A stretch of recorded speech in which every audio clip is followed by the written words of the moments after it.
I want you to think of the Qur'an, and especially the Book of Allah, the Qur'an, as a kind of glasses. Once you put them on, once you start thinking through the Qur'an, reality becomes clear.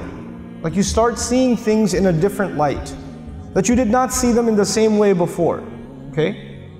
I'll give you a small example of that before I actually talk about the ayat that I really want to talk to you about. And this is actually, in my opinion, it is probably going to take me about 6 months to a year, if not more, to study this one surah before I can comprehensively talk about the surah. But right now I'll just share with you some brief concepts. But before I do, just an example. If I was going with a bunch of young men and women on a bus and we drove by a beautiful mansion, it's just a gorgeous house on top of a hill. On the other side there's the ocean. Just an absolutely beautiful, stunning house. And the driveway into the house, there's a gorgeous car parked outside. And on the back of the house there's this incredible backyard and a swimming pool and all of it. I mean, whatever you can imagine is there. It's like it's a piece of Jannah on earth. And you see the guy walking into his house. We're driving on this bus and we see this guy walking into his house. And I asked these young men and women, do you think that guy's successful? Do you think he's successful? Overwhelmingly, what is going to be the response? Yeah, that's pretty successful. And the guy, look at him. Look at what he's accomplished in life. That's a pretty successful person. Okay. When you take a picture of someone graduating from college, they're shaking hands with the president of the university, they're being handed their diploma, and somebody asks you, you think that's successful? What are people going to say? You know, it's going to be Muslims and non-Muslims. Everybody's going to say that that is a kind of what? Success. I'm going to congratulate my children one day when they graduate from college too, because that's a kind of success.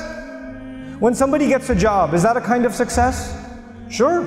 We congratulate people when they get a job. When somebody buys a house, when somebody starts a business, when somebody gets a new car, when somebody gets married, when people accomplish things in life, then we celebrate them, because these are different kinds of small and big successes. Isn't that true?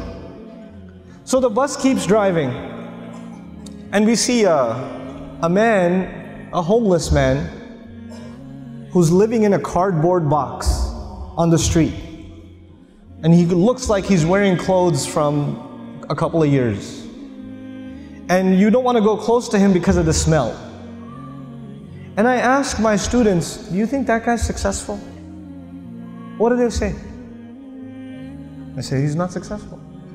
Now imagine if I was riding in this bus, but in this bus there were not Muslim boys and girls, but they were Christian boys and girls, or Jewish boys and girls, or atheist boys and girls, or agnostic boys and girls, or Buddhist boys and girls. And I asked them the same exact question. Do you think their answers would be the same? Yep, their answers would be the same. That's the problem. The problem is the way we think about success and the way we think about failure. For Muslims, it's supposed to be different. All human beings can see it a certain way, that's fine. They have the apparent view of success and failure. But us, Muslims, Allah has given us clearer glasses. And once you look at reality through these glasses, you see something other people cannot see. You see something other people cannot see. So when you put those glasses on, then you start thinking about the Book of Allah, and you realize that one of the most beautiful, captivating, magnificent homes that was ever built was the castle of Fir'aun. It was one of the most amazing homes ever built. And if our bus was driving by the castle of Fir'aun and he was walking into his house, and I asked my Muslim children, is that successful? Is that guy successful? What would their answer be? Fir'aun is not successful. He's one of the worst losers in all of human history. Isn't that the case? What was the second kind of person we ran into? There was one guy walking into a mansion. What was the other guy? It was a homeless guy. Okay? Ibrahim alayhi salam was kicked out of his house. He was told to leave the house. So he's homeless. Well, was he successful? He was. Actually, he's one of the most successful human beings that ever lived. Now the Qur'an is teaching me that a homeless man is successful, and an incredibly wealthy man is what? A failure. You know what the Qur'an is teaching me? The Qur'an is teaching me that success has nothing to do with wealth. And failure has nothing to do with poverty. Success and failure are different concepts for us than they are for everybody else. أعوذ بالله من الشيطان الرجيم. بسم الله الرحمن الرحيم.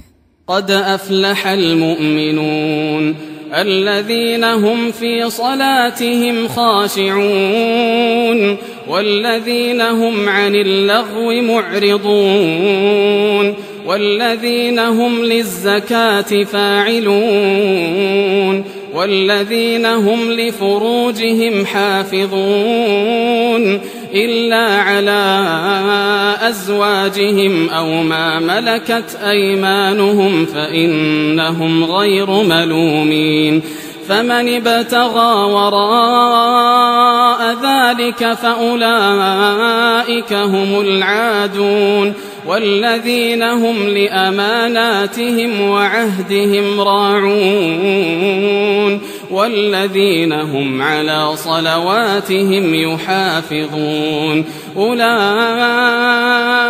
هم الوارثون الذين يرثون الفردوس هم فيها خالدون.